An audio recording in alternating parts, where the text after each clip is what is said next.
for the biggest march Europe has seen.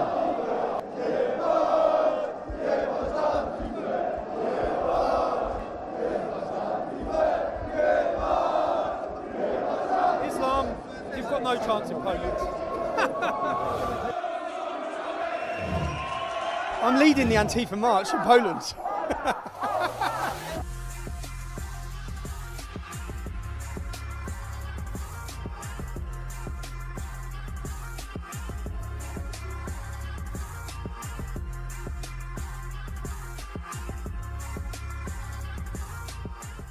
Would the people in this march open up the borders for the refugees? Yes. How many refugees? 100,000, it wouldn't change. As 5 refugees have committed acts of terror in Europe in the last year, how, if you welcomed 100,000, how would you tell who's a terrorist and who's not? Yeah. I'll say you're looking at 3,000, 4,000 people here. There's a lot of Polish flags. Would you like Poland to open its borders for refugees? Yes, of course, I think it's not what I would like, but what we have to do, because it is our responsibility. We started the war, we supported the war in Iraq and Afghanistan, we live of exploitation of the third world, and we owe these people some respect when they are fleeing wars that we started. If 5 million Muslims wanted to come in as refugees tomorrow, you'd welcome them? Yes, I would. 10 million?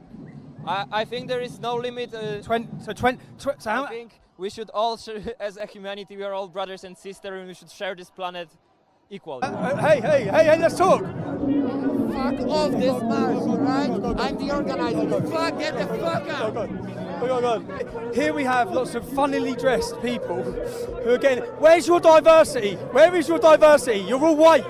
All I see is white men. This is the biggest patriotic march Europe's seen. And when you hear and spend your time talking and listening about their history and about their struggle for their identity and struggle for their country, you understand why they're so keen to show who they are. And I find it fascinating. Even the hairs on the back of my neck are standing up now, knowing that their country come out like this, their people come out like this. This is what you'll witness here is what comes when a country has pride in who they are. They know who they are. They haven't had political correctness take that away from them.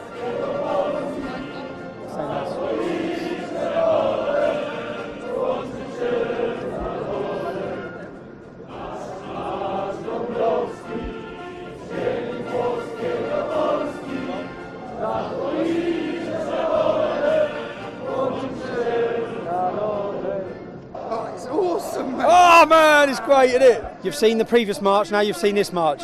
You tell me who the good guys are. Hey, who's the calm guys? Who's respectable? What do you see? Families, children, people bring their families to celebrate their identity. Absolutely brilliant. If we show our flag, people call us racist for showing our flag.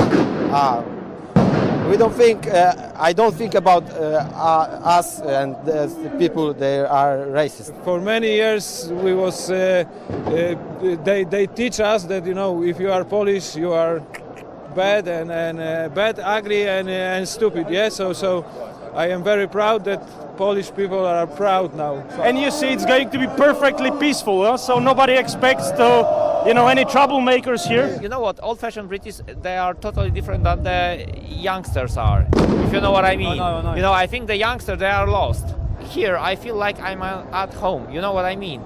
That's my culture. That's my parents. That's my grandparents, grandparents, etc., etc. If you know what I mean. You're from Great Britain. I'm from Germany, and we are screwed. The people don't wake up. What can we do to make them be aware of the danger they are in? And when you hear their history, it's fascinating. You know the Battle of the Gates of Vienna? You know Europe would have been taken over if it wasn't for Polish fighters. If it wasn't for the Polish in 1683, the Battle of Britain would not be won if it was not for the Polish. The Polish have a history of fighting. And now, hundreds of thousands are marching every year. This has become the day where Poland celebrates who they are. They celebrate their country, and I'm so glad I'm here to join them. I get hairs on the back of my neck standing up to see the pride they have in who they are. It's brilliant. What you had is Antifa trying to stop this march of pride. So football groups from across the country come together. This is one football team. This is one football team. It's brilliant. Come on, boys.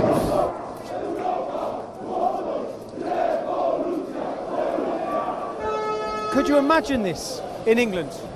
Could you imagine this in Germany? They understand, look, and the whole place is chanting. You have the Trojan horse with the refugee with a bomb on him. No refugees, and the Polish man fighting back, and the slogan along the bottom, Europe, wake up. What will it take? We've had 4 bombings in England in 4 months, and still our country sleeps. They've had no bombings in their country. Look how awake they are. Look at the country.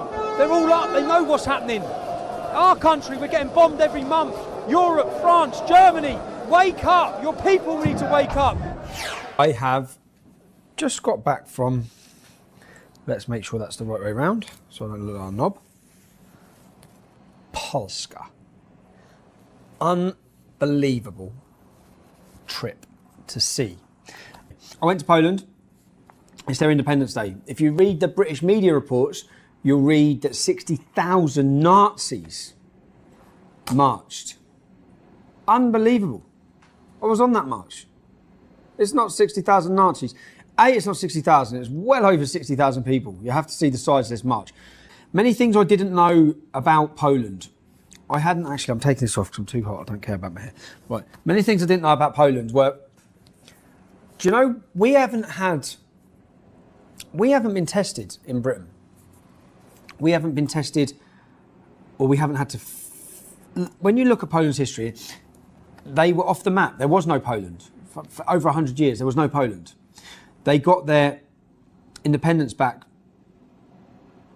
100 years ago. 100 years ago next year. So 99 years ago, I think. Yeah. Now, in 1944, when I look at their history, or just look at Poland's history, look at the Battle of the Gates of Vienna in 1683 on September the 11th was the 20,000 Polish horses, 80,000 hooves, marched down. There's statues of this. They stopped the Ottoman Empire. If they hadn't, so the Polish saved Europe. If they hadn't stopped the Ottoman Empire, the Muslims would have continued to invade. They'd have took over Austria. They'd have took over the whole of Europe. They'd have destroyed Christendom. There'd have been no Christianity. They'd have absolutely obliterated it. The Polish prevented that. If you look at the Battle of Britain, we wouldn't have won the Battle of Britain if it wasn't for the Polish. When you look at Poland's history, I looked in 1944, the biggest uprising, the biggest civil uprising of people in the world's history. 250,000 people fought with pitchforks against the Nazis. 250,000 died. 63 days they managed to fight for. They thought they'd be able to fight for 5 days. They fought for 63 days. Now, Poland, when you go through all of this and you speak to the Polish people, they're very aware of the fight. If I could tie up in one word the story of their country, it would be struggle. The struggle for their independence, the struggle for their identity, the struggle for who they are. And now they're very aware of who they are, and you'll see that in the upcoming video. They know who they are, they know their history, and they know how to fight for it. And it was so amazing to watch and see. And then to come back and read British media reports calling them all Nazis is just an absolute libby. Yes, in amongst that £100,000, there were probably some unsavoury characters, some unsavoury groups. There would have been. It's massive. It's their Independence Day rally. Everyone supports it. It was huge. Poland, I love you. Come back, I just think it's great to see, and it's disheartening to see, because it makes you think, what has happened to us as British men? Where is our pride? Where is our fight? That's what it made me think. And it also made me admire the Polish country and the Polish people. Admire them.